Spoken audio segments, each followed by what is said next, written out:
All right, good morning, everyone. Dan here with Tradingology's Trading Room. Today is October 8th. Good morning, Andre. How you guys doing this fine Thursday, Tuesday? Tuesday, right? Yeah, I don't even know what day it is anymore. I don't think I ever do. Tuesday the 8th. There we go.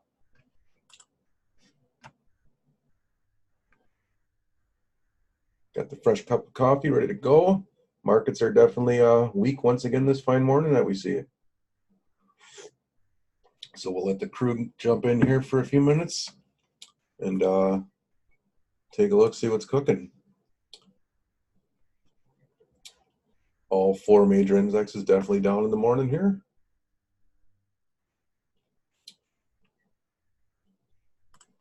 Good morning, Dave. Hey, good morning. How's everybody doing? Not too bad at all. Good. Just letting the gentleman roll in here. Just the volume slightly. There we go. You know, it was so funny last week. The weather that you predicted or that you had was exactly our weather. We had like this driving, windy storm and then hot weather for a day. And then it turned nasty cold and wet. Yeah, it's the roller coaster right now, that's for sure. It was horrible. I was helping my brother move a bunch of stuff on whatever the last day was, like 85, 87 degrees. It's like, couldn't you pick like yesterday or tomorrow? Yeah. That was the last hottest day of the year. Man. Yeah, it's that time of the year. We just we get into the fall season here, and of course the market is dropping like it did last year. So this should be interesting. Yeah, it is the season of October, right? There it goes, another lower low on the Yeah, 10-minute charts. Everybody's breaking down. yeah, all of them are down. RTY is leading at minus 1.63%. 1.2, 1.3, 1.1. Everybody's over a full percent down already. Yeah, yeah. Big moves overnight, too. Yeah, we could see. Yeah. I mean, when I checked it last night, about 10 p.m., and then I think I got up around 3 o'clock because I'm an old man and I had to get up and pee. I think it was up 80 points. It was actually up pretty good now. And then the headline news this morning, right around 6, 7 o'clock, was something about tariffs again. I mean, they use that. Boy, they are just, I mean, they have to drive the tariff narrative, you know.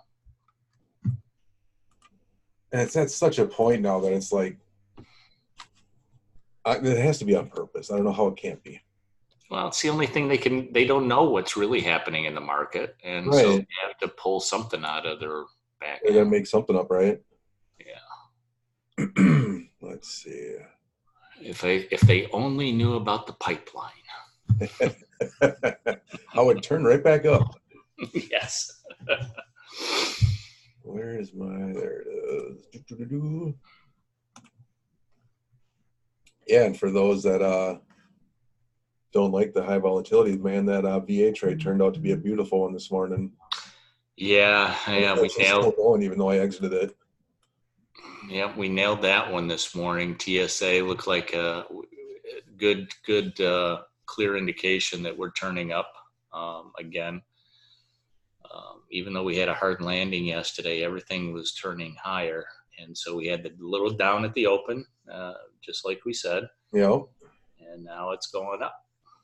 You can follow like clockwork with that oscillator. You saw this once this didn't continued, anywhere in this bar is a good entry point. You know, especially when we start crossing and these lines move up. Yep. And now we're hitting the fifth column on that 5 minutes, so good exit point there. It may continue. That's perfectly fine. Yep. So I think I hinted, I don't know if we did this in the trading room. I think you and I were just talking that I have something that I'm working on as far as another indicator goes.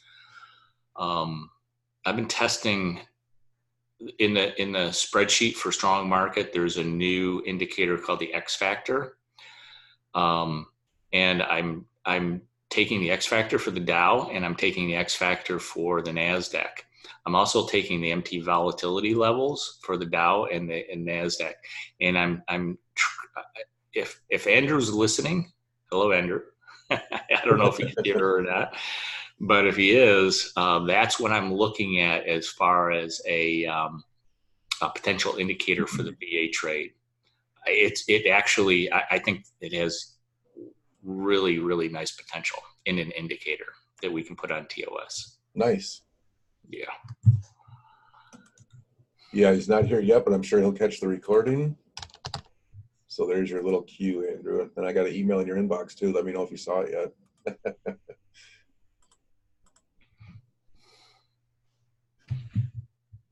And they are both, yeah. And we're one that Dave's referring to there.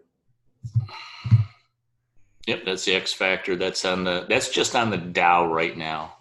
What would be interesting is if I'm going to plot that with the NASDAQ and the Dow together.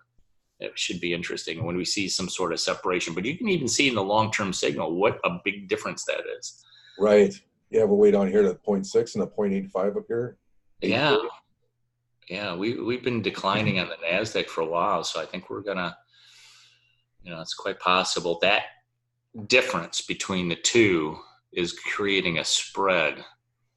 And we can use MT volatility, we can use long-term signal, or we can use the X factor, maybe a combination of all three of those in order to, to get a better indication of exactly where, on a swing trade basis, maybe on a short-term basis as well. So I'm kind of excited about that. I'm starting to dig into it. Excellent, very cool. Some serious volume coming in, 250s. On the YM there. Yeah. The internals are looking real weak. If I didn't know better, I'd say today was a triple T day, but it's not. We're not down at minus 200 on the advanced decline yet. Yeah, I didn't make it there for the true trend, but close. Like you say, they had the one green. Yeah. Which is probably just because of the gap, right? Yeah, that was probably the result of the gap. So when in the first 15 minutes, we want to see a nice steady downtrend, and we do have that. Yep. But once that continues, it's a nice. Yeah, well, we're not minus 2,000 on the advanced decline. So. But this is what happens. I think we really haven't had too many instances of the triple T days since 2008, 2009. My theory, which, it's just a theory, but the reason why the advanced decline line and the up and down line is so controlled in a stair-step manner, either up or down, is because there's an overwhelming number of orders that are entered into the NYSE, and the specialists they're in charge of creating an orderly market. And I don't see anything more orderly than this, revealed in the advanced decline line and the up and down volume. And so what I'm thinking is they're taking in all the orders and they're just saying, okay, we don't want a total collapse of the market. So we are going to hold those orders and just slowly sell them throughout the day. And that's what creates this phenomena. That's my theory. That makes a lot of sense. You can see where, hey, they might have them and they run out, so they switch the other way. But yeah, if they're just stacked up, they can't just let them all fly. Absolutely. Yeah, if they let them all fly, we'd be down maybe 800-900 points right off the bat, and then there's panic. So in order to avoid that kind of panic and fulfill their I don't know if it's a mission or mandate. I guess it's a mandate to create fair, orderly markets. They just kind of sell those positions little by little throughout the day. They have a quota of how much they can release at a time, and to make sure these line up perfectly. Yeah, that's my theory. It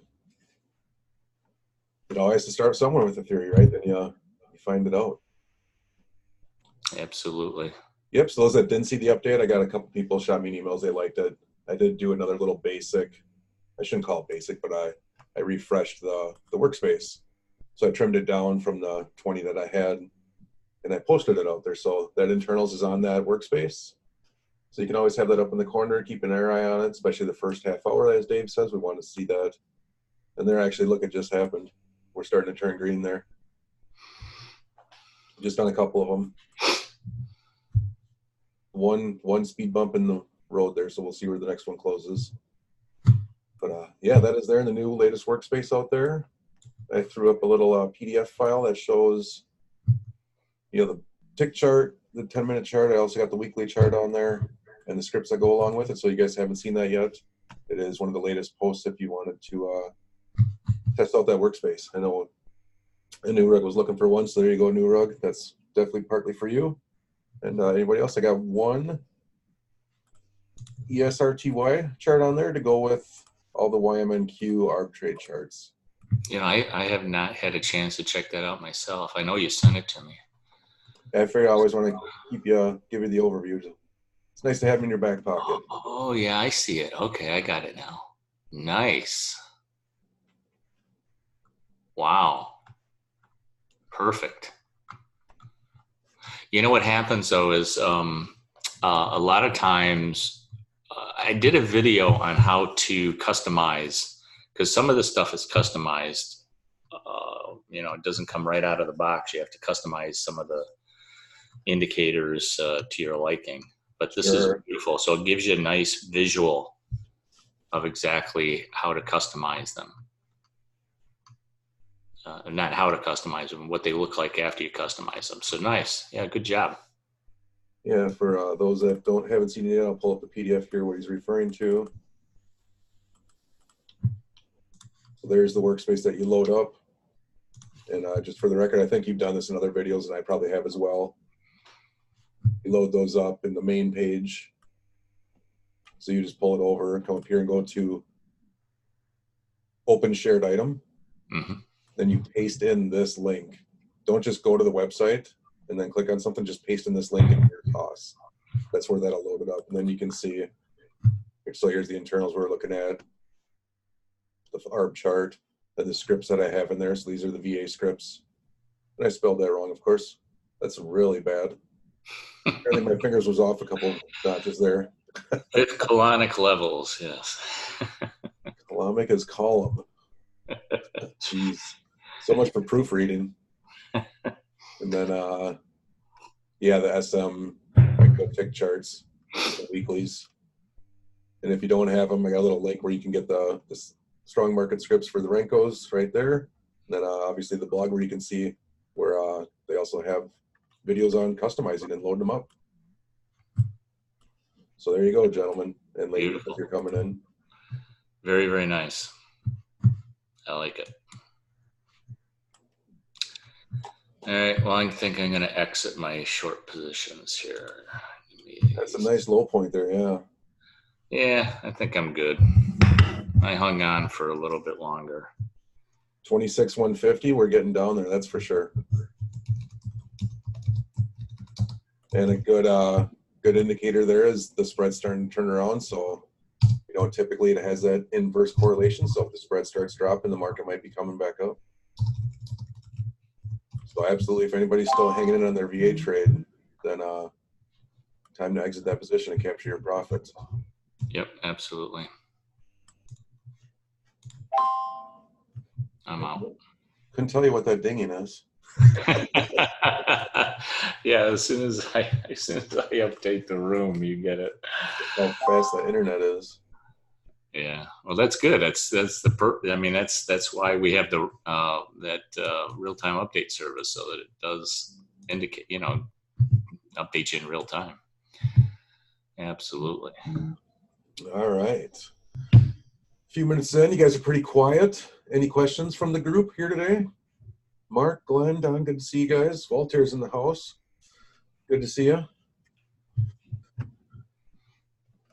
So you guys, I hope you guys are keeping up with some of the economic news that's going on. Some of it's crazy. I mean, yesterday, the president signed a trade agreement with Japan and a digital trade agreement, which was pretty darn interesting. We didn't get a whole lot of details on that, but I'd like to really see what was in that thing.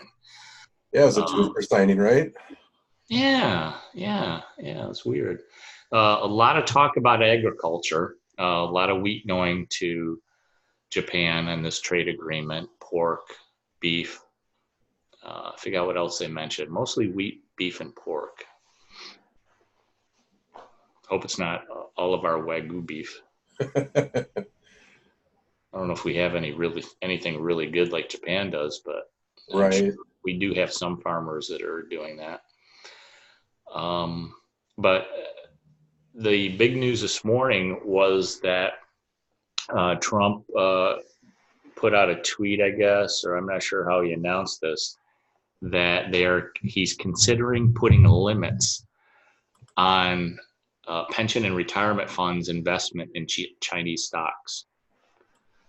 So interesting. Yeah. He did you watch the trade?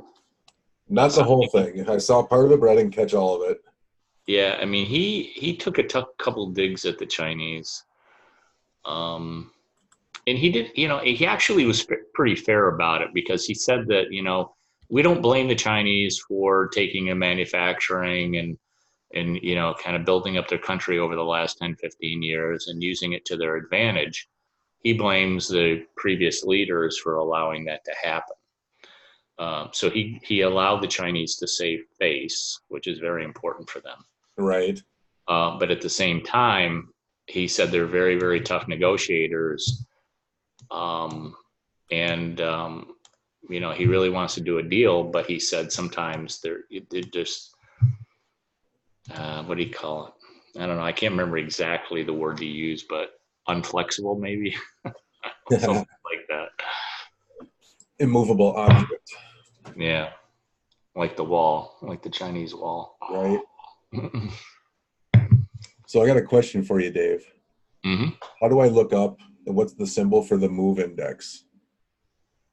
It's only on the Bloomberg terminal. Is that it? I can't look it up on a TOS chart? No. Oh, that's too bad. Yeah, I think they license it exclusively to Bloomberg, and I'm not paying the $20,000 a month that they want or whatever. Right. I keep reading about it. I'm like, I want to see this index. Yeah, I know. Yeah, I'd love to see it too. Once in a while, you can search on it if you use, I believe, the # MOVE, MOVE. You might be able to pull it up on Twitter when somebody posts a chart of it. Sure. That's how I get it. Danielle's always talking about it recently, so it's like, all right, show me a chart, Danielle. Good morning, Ishan. Hope you did well this morning. Exit your position. Good job, buddy. Good job. Awesome.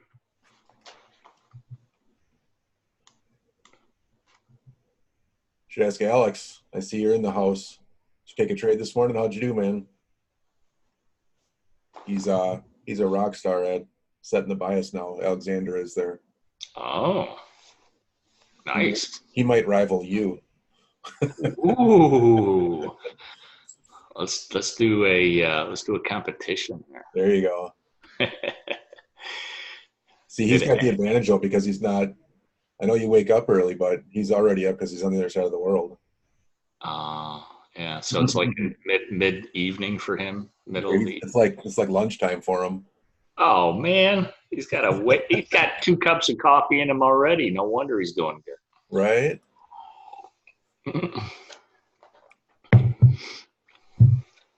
I'm just kidding you, Alexander. Don't worry, you're safe.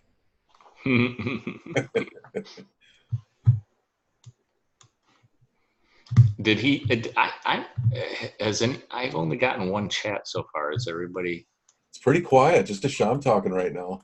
Okay, I just want to make sure I'm not missing anything. Well, Voltaire's there. All right, good job. There you go, Voltaire. All right. And make sure we're not putting you guys to sleep yet, or if our microphone suddenly broke both at the same time. Yeah, that would be a disaster. So yeah, the spread. Yeah, I think we're going. Yeah, we're starting to move a little bit higher here. So we'll see. We got up and down, up and down, up and down. So yeah, I took half of my position off right at the open, and then I took the other half short. just a few minutes ago when I announced that. But all the indicator, by the way, there's an update to the MT to the basic MT script for the internals. I'm gonna post that. I think I posted it already. I'm not sure, but I use that a lot, especially. I use it especially on days like today, because when it's below that 20% level, it tells me, yep. yeah, market internals are extremely weak, and I want to see it below that 20% level. It's starting to move up a little bit. It's at 19.27 right now,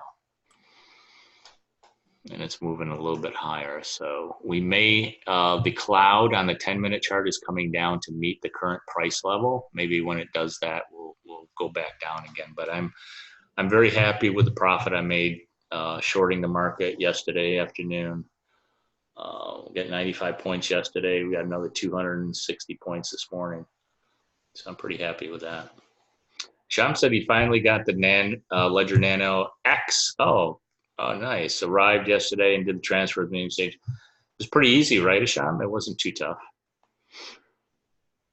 And what did you transfer? Was it XRP on there or Bitcoin or XRP? Yeah, fast, right? I mean, it just takes a few seconds, really. Awesome. It seems like time goes slow as soon as you order something, right, Voltaire? He says, seems like he just ordered it a long time ago, but it was just yesterday or just last Friday. So yeah, they take a little bit. Oh yeah. One thing, speaking of that too, that I was doing more thinking and more planning is also map out your plans if and when things happen. Okay. Good for people to have a plan for that. For hey, if this thing does suddenly skyrocket at some point in time. I was watching someone, I forget who it was, but it's just might have been the Bearable Bull dude, or he was talking about someone else, but or DAI, one of the guys.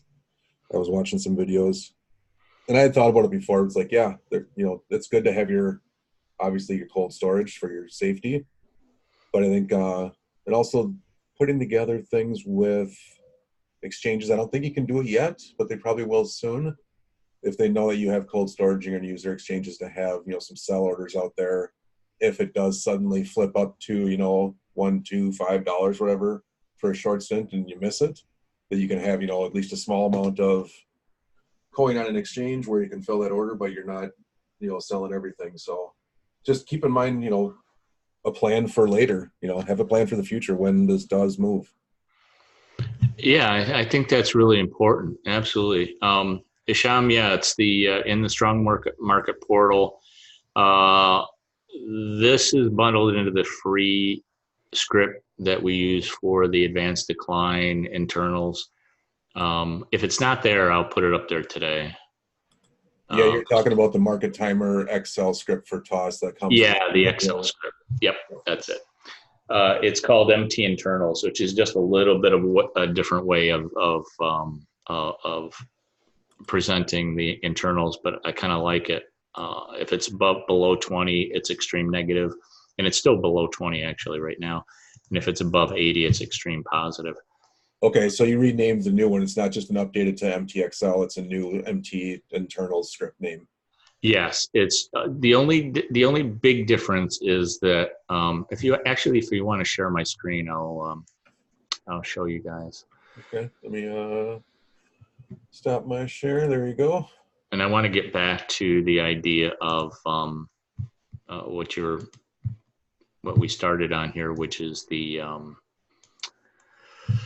exiting positions. But this is the MT internals, and I've been playing around with it, and I found it extremely useful. The yellow line is the average between the advancing volume and the advancing issues, and declining issues, and declining issues.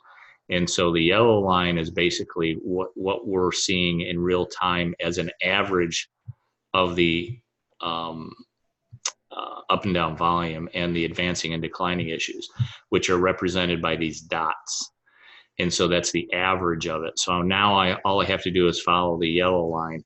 And if we're below this 20 level, we are at extreme negative condition. If we're above the 80 level, that's an extreme positive condition. And so I just find it a little bit easier to follow. And sometimes what will happen is when the volume, which is represented by these gray dots, begins to move higher, it means volume is starting to come in and we get this pump like we did here. And then when it starts to decline and they start to converge like here, it means that there's probably, when they start converging, the two dots, the gray dot and the green dot, it means that there's a constriction of the internals, and that we're probably going to see a lower market. And so when we see this convergence here, very, very close to the average, that's the true direction of the market. This is a huge separation between these dots.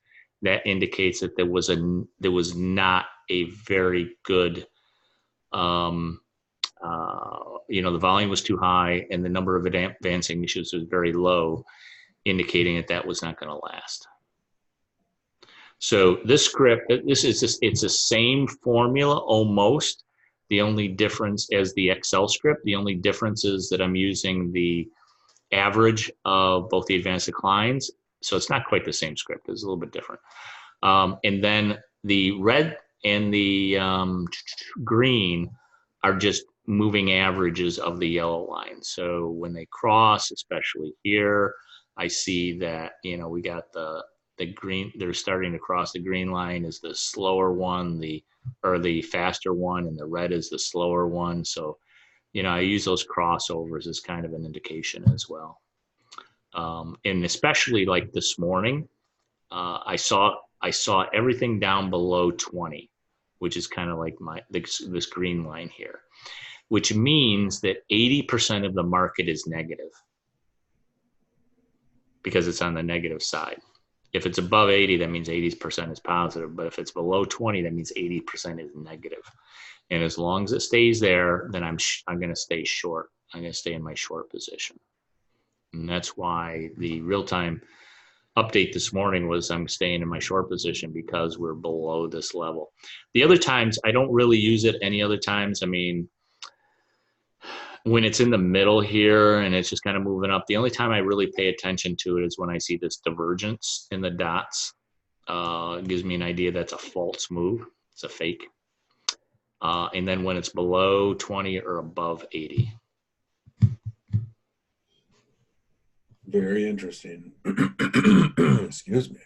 Yeah, so I don't use it all the time, but I just use it like days like today, where we've got a real negative market, and I want to make sure that, hey, as long as that stays below that 20 level, we're probably going to see, a day in which we're going to be negative all day.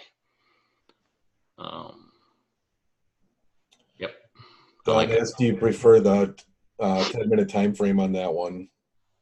Yeah, well, you can do 5 or 10, doesn't matter. 10 is short enough so I can get a pretty good idea that we're staying below that 20%. You can do 5 too. I use the 10 because I also have the swing SR on here. And that works best on the 10-minute chart. And it's not posted yet, Don, so as long as you're a subscriber to the Market Timer, you'll get it, because it's the same thing as, I shouldn't say the same, but it's very similar to the Market Timer XL as Dave was referring to. So yes. Yeah, it'll be free. Yeah, it'll be free for subscribers. There you go. Mm-hmm. So let's get back to, you can go ahead and let's get back to this discussion of exiting.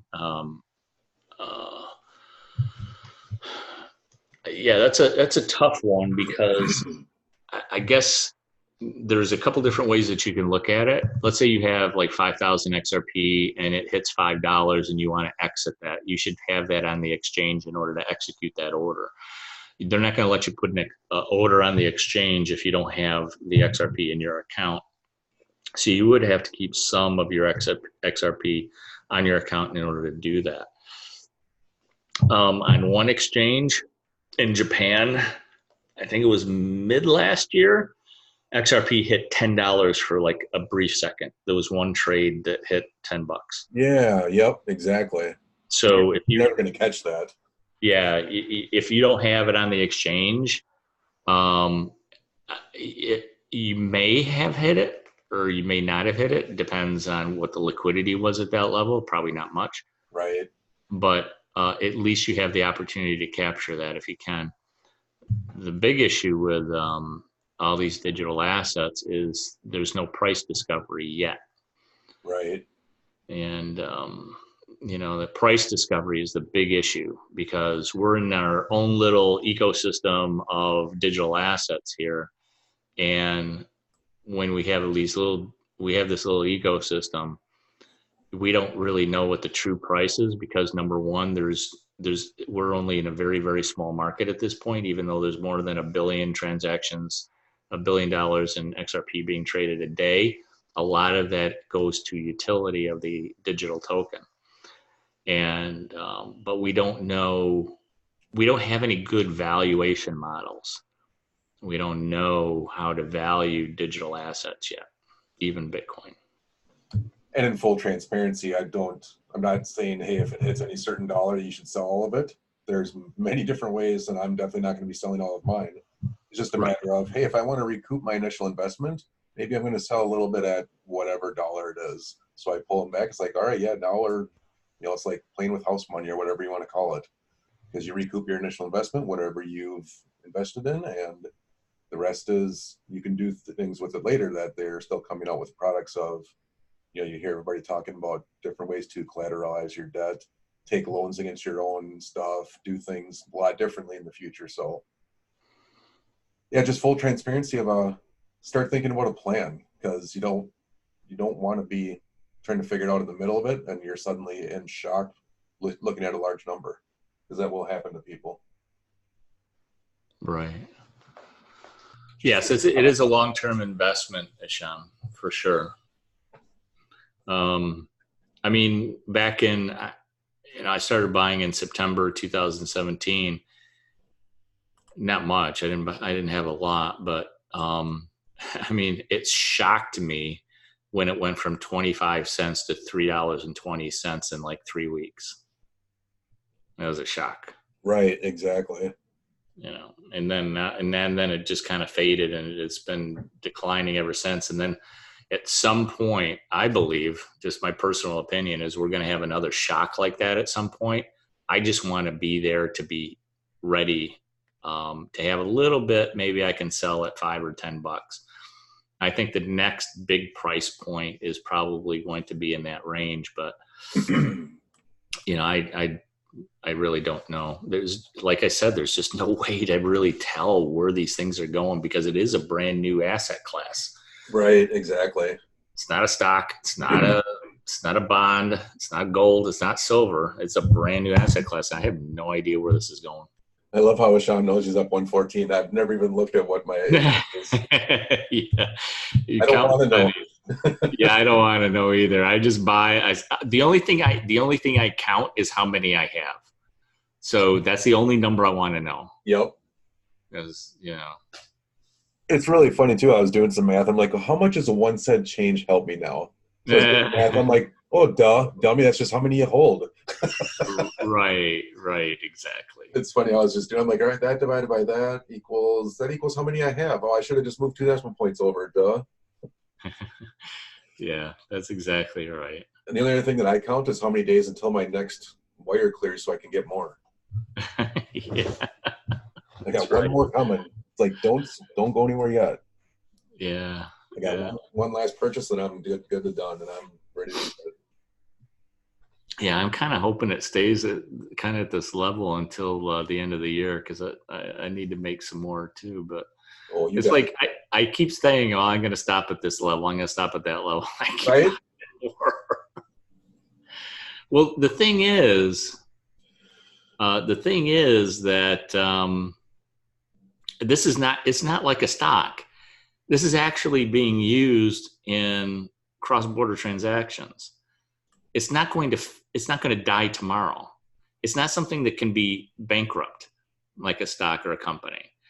it's always going to be around, just like silver or gold. So, I don't care if it goes down. I don't care if it goes up. It doesn't matter to me, as long as I have. As long as I have some. That's all that really matters. I don't believe he's going to be in it, but you can obviously speak for yourself, Dave, on Sham's comment. But he is definitely behind the scenes. Yeah. I am the honorary treasurer for the donations that were given to Brad and Dustin. Brad and Dustin and I had a production meeting yesterday. We're talking about it. I'm kind of their unofficial advisor, I guess, sort of. But basically, I'm just the bean counter. I'm just going to count the donations that come in and kind of do a report on where the money's going. That's all. But they're two really good guys. I like them. Dustin and Brad have a kind of a vision of what they want to do with the documentary. They want to. I probably will be in it myself. But it'll be interesting.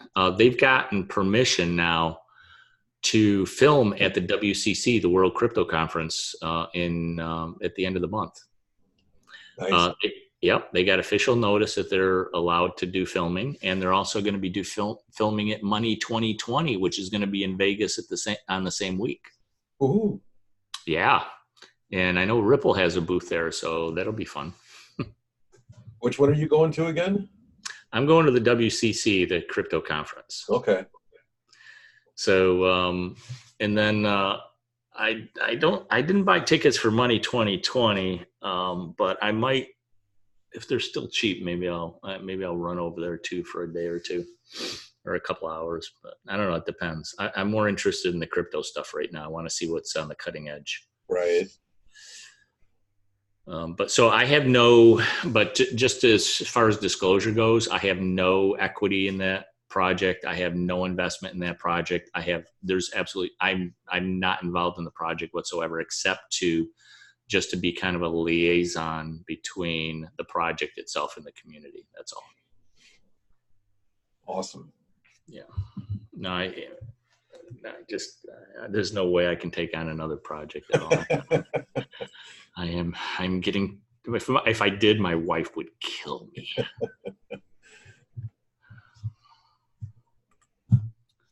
But yeah, it is awesome stuff. All right, we're turning back down again. See, so we got some stuff going on. The ES is up a little bit, and we turned down. Now we're up a little bit. Well, the RTY is weaker. Looks like the RTY is weaker than any of them. Yeah, 1.6 now. See, that's why sometimes when I did this short yesterday, I was short all of the indexes, because you never know which one's really going to get hit worse than the others. So I just kind of spread the love. And now we're getting to that point where everything's low volumes and you never know what'll happen. Right. Yeah, we formed that little bell curve down there, and now we're starting to move up. We shall see, but we still got stair stepping down in the volume. Advanced decline had a little bounce there. Yeah, not much to speak of. That advanced decline volume, as long as it continues to stair step down like that, that means they're doing a controlled sell. Like I said, my theory. Right. So they got a lot of orders in, maybe overnight, from institutions, and they're trying to sell it into the market as orderly as they possibly can. Okay, so Brad Garlinghouse spoke in front of he didn't speak, it was more of a Q&A in front of the Economic Club of New York this morning. Did you guys hear that? That guy's everywhere right now. That's the other part. It's like there's so much going on. Yeah, he's been he was on Fox the other day. He's going to be on Fox again today at 3:30 Eastern time, or 3 o'clock Eastern time. I forgot which. Economic Club in New York this morning. He was on Anthony Pompliano's Off the Chain podcast yesterday. It does look that way, doesn't it? I mean, it looks like they're starting to become a lot more public about what they're doing, and there's really starting to get out there, which is good to hear, because they've been really on radio silence for a very long time. We rarely get any information from them.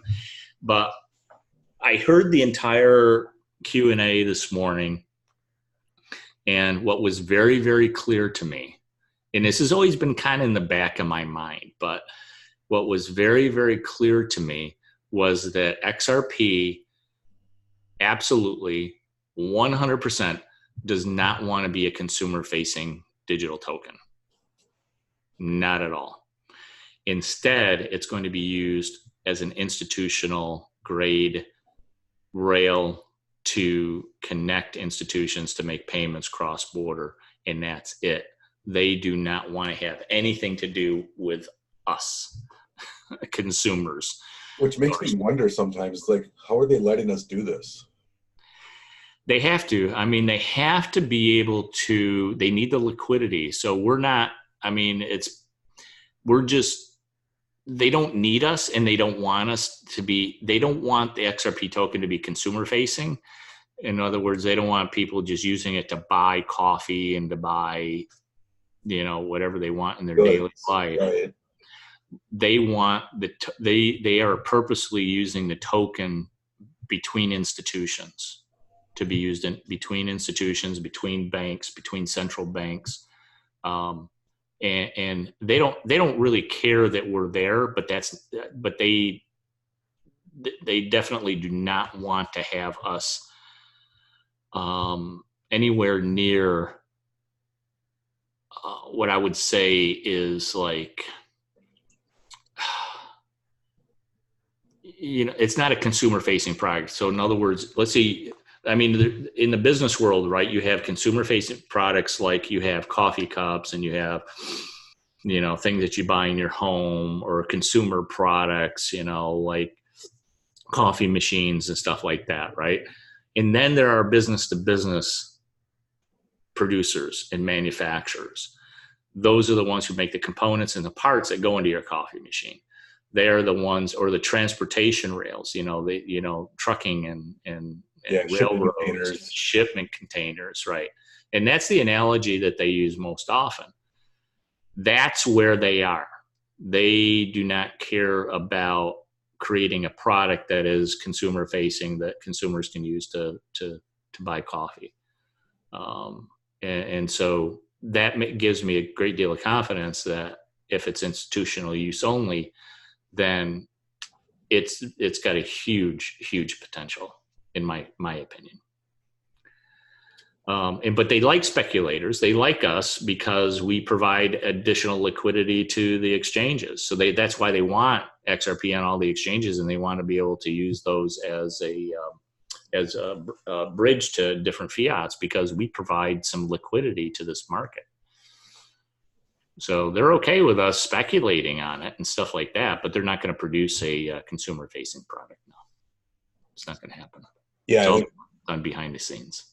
I've seen this before too. It's not a brand new idea, but there's so many people that will be out at $5 or $10 because of how much money they'll have that they've never seen in their life, that the institutions will still control it all at the end of the day, because the majority of people will sell early.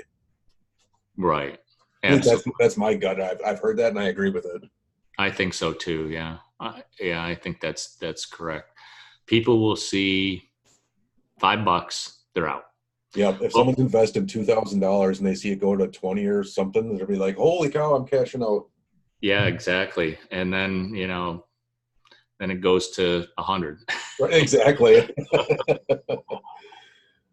But I think it's probably a better thing for the majority to cash out, and this is my personal opinion only, because that much money in the hands of people that aren't used to it is a troublesome thing. Just like you see the people that win the lottery don't have it after 5 years, and bad things happen. Yeah, I think about that too. I think especially about somebody who's really young, like in their 20s, and all of a sudden, they have like $100,000 from XRP, and they cash it out, and then they end up blowing the entire 100 grand like Exactly. overnight. Yep. And it's not hard to do. No. I know you might think this is odd or something, but having $100,000 is not hard to spend. Right. Well, look at how many football players are bankrupt after they leave the league. Yes. Or any sports player for matter. They have millions. And I would say, how many millions do these people need to make? But yet they're bankrupt after a few years. That's right. Yeah. Yeah. It's absolutely true. And I think what happens is that, I don't know what the phenomenon is, but you're right. The analogy is pretty good about the lottery winners, because it's, it's something that maybe you felt like you didn't work for. Yeah, you didn't earn it. Yeah. And so, and also, especially if you've gone through hard times and you really limited how much the things that you wanted to buy for a very long time in order to save the money to buy XRP or just to live. Yep. Right. And then all of a sudden you have this cash windfall, and you're thinking about all the things that you sacrificed, and you want to try to make up for that. So for sure, you go out and buy the motorcycle or the boat or the fancy car and stuff like that. It's gone. I mean, quickly. You can spend money very, very fast. I can't tell you how important it is to. Somebody told me once that if you do have a windfall like that, you do not spend a dime of it for a year. You just put it away and discipline yourself not to use it. Do not change your lifestyle, nothing. You put it away. I mean, imagine if it was $1 million. That would be so hard. Yeah, exactly, right? You don't quit your job. You don't stop doing your business or whatever it is that you do for a year. And then you start to think about, well, what can I do to use this in order to make more money? See, money is really a tool. Yep, exactly. You need to make sure all the books are in order. Uncle Sam's getting paid, all that stuff. Because you might make a whole pile of money. Guess what? They want their cut.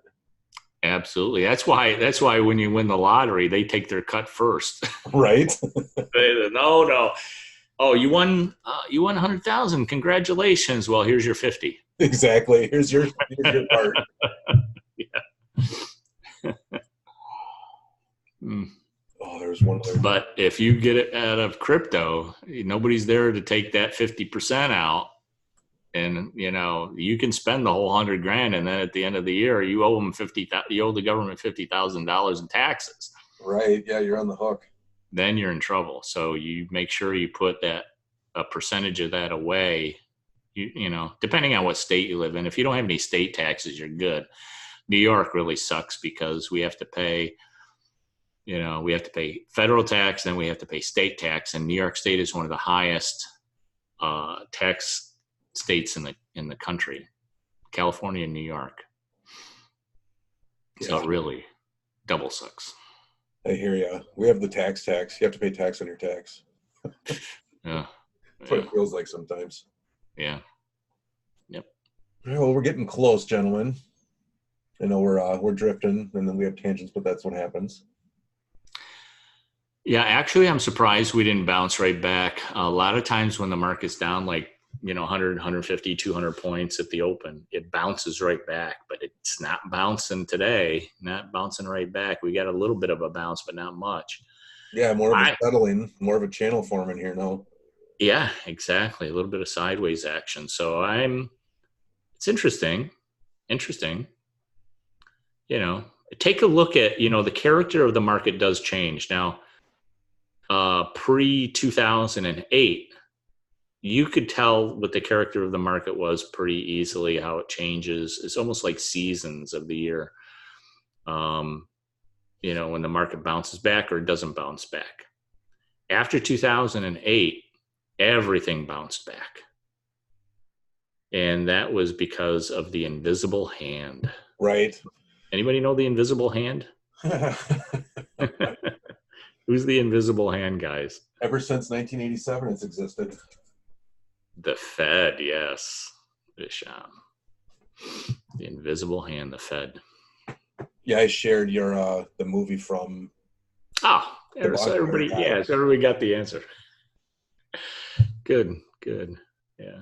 I'm even All sharing right. with, like, personal friends on that bonfire guy. If you guys haven't seen that yet, Dave tweeted it out.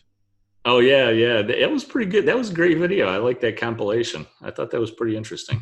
Yeah, I got a hit back from one of my friends. He's like, "Well, that was a nice Ripple commercial." I'm like, "Well, yeah, it's because they're the ones that have the most things on the rail right now." So In fact, they're probably the only token that's being heavily used at all.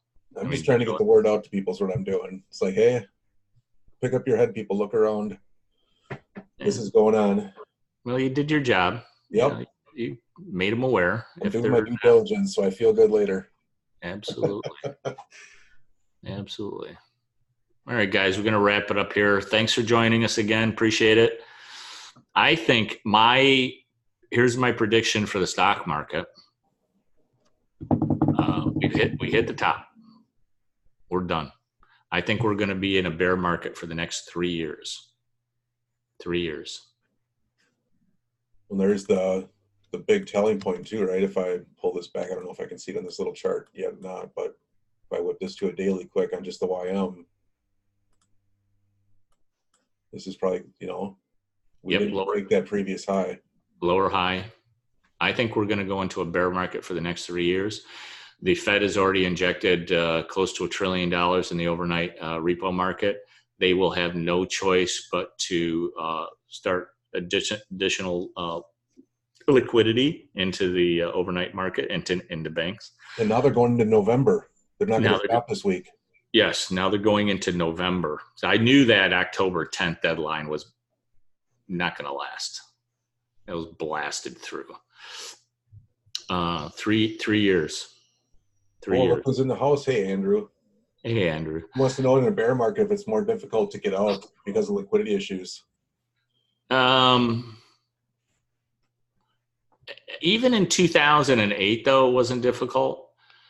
I think if you're short, you're going to be able to get out, I think. You may not get exactly the price you want, but it'll be okay. It depends on how bad it really gets. So, even in 2008, in the worst of the bear market, in the fall of 2008, when the market was down 800-900 points, you could exit a short position. You could get out. You could find somebody to take the other side of the trade. The hand will always take your trade. Yeah, the hand, yeah. They can't exit the market completely, otherwise we'd have total collapse here. The problem, of course, is at what cost? Every time they injected liquidity in the market, it has gotten less and less effective. So I don't know. The only thing honestly that can really, really soften the blow of the recession, I think, that we're going into, is the trillions of dollars that are sitting in Nostro and Vostro accounts.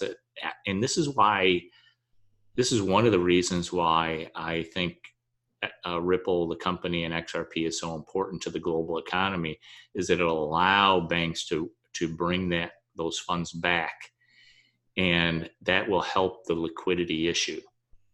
If that does not happen, we're going to be in for a very, very tough 3 years, I think. You got to pay the piper sometime. I guess for retail traders, okay, but hedge funds very difficult. Yeah, especially if they have very large positions, they're going to get murdered. They're going to have to scale out, and that's going to be pretty tough. And if they want to dump into the market, they're going to if they have long positions and they want to dump, they're going to get the haircut's going to be crazy. Yeah, what does scaling out look like? Stepping down. Stepping down, exactly. And we're going to see more of that. I predict that triple T days are coming back, and we're going to have some really nice ones. Bring it on. Yeah, I'm looking forward to it, man. All right, I'm going to go fill up my coffee. I appreciate everyone. Yep. Thank you very much, guys, for joining us. Appreciate you again. And thanks, Dan. We'll see you on Thursday. Absolutely. If you guys haven't subscribed to the YouTube channel, get over there because I'm posting videos there all the time. So catch the updates. Absolutely. Appreciate it, everyone. We'll Bye. see you Thursday.